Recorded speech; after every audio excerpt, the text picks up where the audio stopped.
বন্যার পানি কমার সাথে সাথে কুড়িগ্রামে দেখা দিয়েছে নদী ভাঙন। জেলার উপর দিয়ে প্রবাহিত বড় নদীগুলোর অন্তত 50টি পয়েন্টে ভাঙছে নদী। প্রতিদিন বিলীন হচ্ছে বসতভিটা, ফসলি জমিও। এই অবস্থা চলতে থাকলেও নির্বাক ভূমিকায় রয়েছে পানি উন্নয়ন বোর্ড। কুড়িগ্রাম প্রতিনিধি জাহিদুল ইসলাম জাহিদের প্রতিবেদন। একের পর এক ভেঙে পড়ছে নদীর পাড়, ঘরবাড়ি, ফসলি জমি হারিয়ে নিঃস্ব নদী পাড়ের মানুষ। ভাঙনের মুখে দাঁড়িয়ে আছে কবরস্থান, শিক্ষা প্রতিষ্ঠান সহ বিভিন্ন স্থাপনা।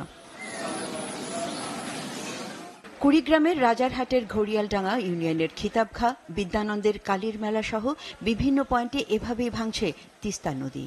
শুধু তিস্তা নয়, জেলার রৌমারী, উলিপুর, চিলমারী, রাজীবপুর সদর সহ সব উপজেলার বিভিন্ন পয়েন্টে তীব্র হয়ে উঠেছে ব্রহ্মপুত্র, ধরলা, দুধকুমার ও গঙ্গাধরের ভাঙন। এ পরিস্থিতিতে শুধু সরকারি স্থাপনা রক্ষায় জরুরি ভিত্তিতে বালুভর্তি জিও ব্যাগ ফেলা হলেও কাজে আসছে না। তীব্র ভাঙনে ঘরবাড়ি ও ফসলি জমি হারিয়ে দিশেহারা হয়ে পড়েছে নদীপাড়ের হাজারো মানুষ। আমার কোথাও আমার মাথা গোজার মতো ঠাঁই নাই।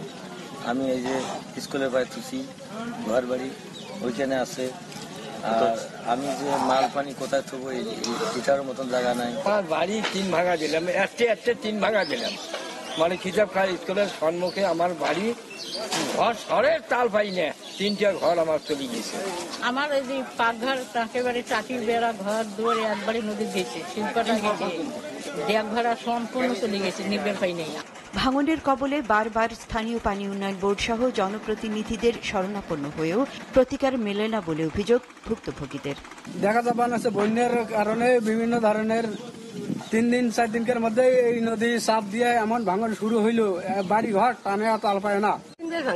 নদী এলাকা খাইতে দেখতে আমার কষ্ট, মনে করেন আমার বুন্দা নদী, সরকারি একটা স্কুল টাউন নদী যায়, আমার কোনো বাচ্চা পাতা।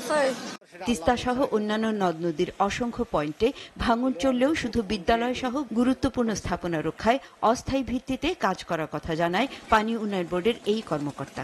তিস্তা নদী ভাঙন রোধে খিতাবখা স্কুলে আমরা ইতিমধ্যে জিও ব্যাগ দ্বারা প্রতিরক্ষামূলক ব্যবস্থা নিয়েছি। এরপরে খিতাবখা স্কুল রক্ষার্থেও আমাদের একটি জরুরি কাজ চলমান রয়েছে। এছাড়াও আমাদের দলদলিয়া ইউনিয়নে 2টি প্যাকেজের কাজ চলমান রয়েছে জিও ব্যাগ দ্বারা। গত 1 মাসের ভাঙনে ভিটেমাটি হারিয়ে নিঃস্ব হয়েছেন কুড়িগ্রামের 9 উপজেলার প্রায় 5 শতাধিক পরিবার। এসিটিভি নিউজ ডেস্ক।